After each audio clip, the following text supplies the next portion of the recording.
Greetings, lovers of horror stories. This is a delicate tale, but I feel the need to share it. My wife and I experienced this not long ago, and I can confirm without a doubt that it is a paranormal story, a somewhat sad reality we lived through. After a tough year of work, we decided to take a vacation.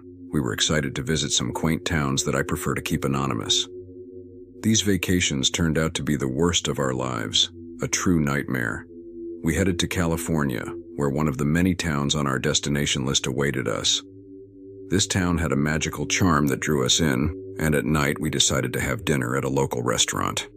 After dinner, we headed to the bar for a drink and struck up a conversation with the waitress who had served us.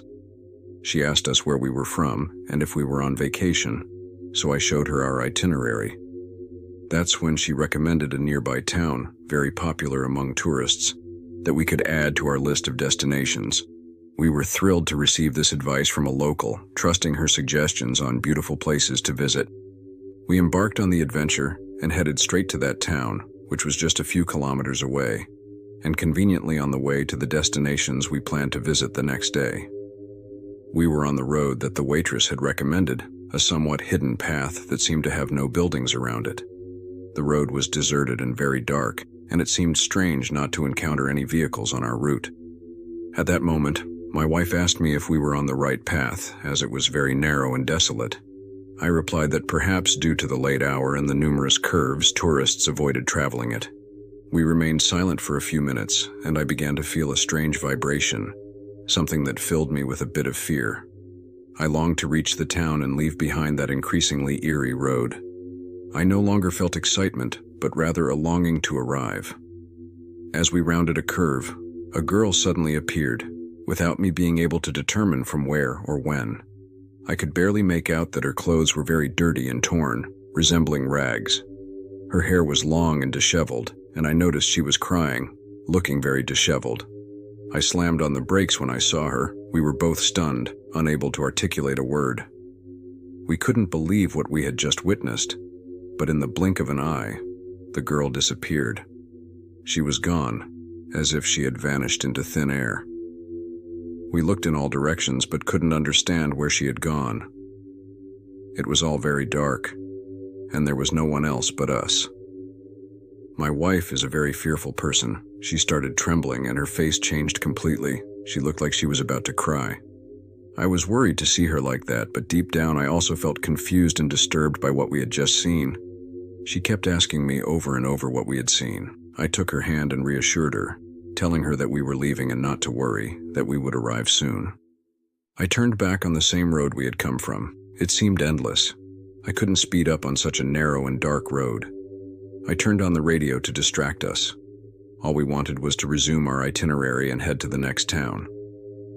As we returned, the feeling we experienced became even stranger. There was something in the air that we couldn't quite explain, as if something we couldn't see was watching us or following us. My wife and I exchanged nervous glances, silently wondering if we had felt the same. As we drove down the dark road, the uneasy feeling seemed to intensify. Every shadow, every sound made us more nervous. We tried to distract ourselves by talking about anything other than what we had witnessed, but the memory of the girl and her sudden disappearance lingered in our minds. Finally, we arrived back at the town following the path we had taken from the beginning. Upon entering the hotel, my wife just wanted to have a cup of tea, sit back and relax. I had no desire to go out exploring. She was still very scared. The calm atmosphere of the hotel helped alleviate the tension we had experienced along the way. However, she remained visibly disturbed. We went to bed early to go on tour the next day. Almost dawn, we had breakfast at the hotel and left. While we were on the trail taking some photos, a very friendly couple passed by. They offered to take our photo so we could be together and have a better memory. So I gladly gave them my camera, and my wife and I posed in front of a very typical mural of the area. While we were chatting, they asked us where we were from and if we were enjoying the town. By a stroke of luck, my wife brought up the subject of what had happened to us the night before. The couple noticed the concern on our faces. My wife had a pale complexion and her eyes were shining, indicating, I believe, her desire to share it to find an explanation. Her trembling voice could barely form a coherent sentence.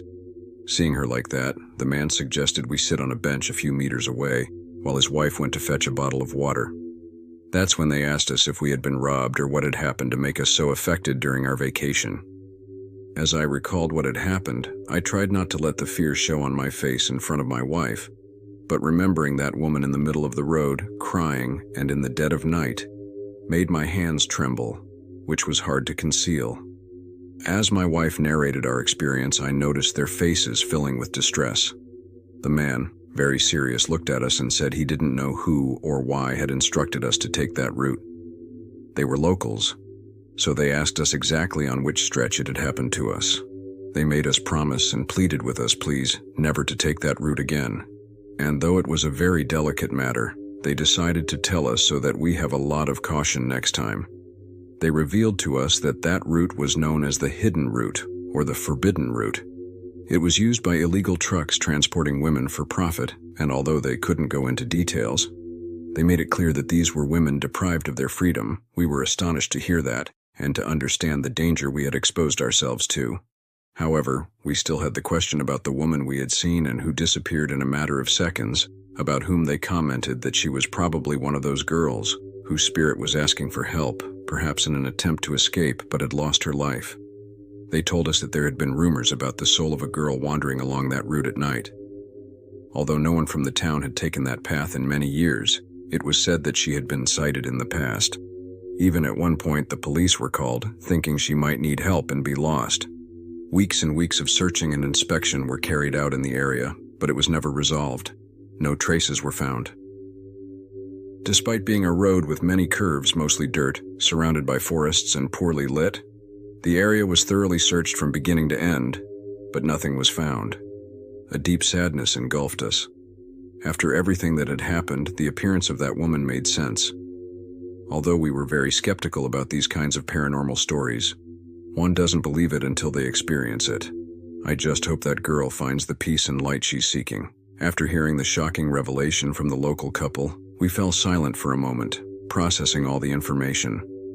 It was hard to grasp that we had been so close to such a dangerous and terrifying situation without even knowing it. We deeply thanked the couple for sharing that crucial information with us, and promised to heed their advice to never take that route again.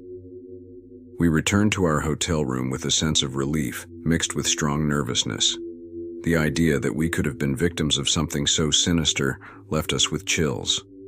It was a terrifying experience that left a deep impression on us that won't easily fade away.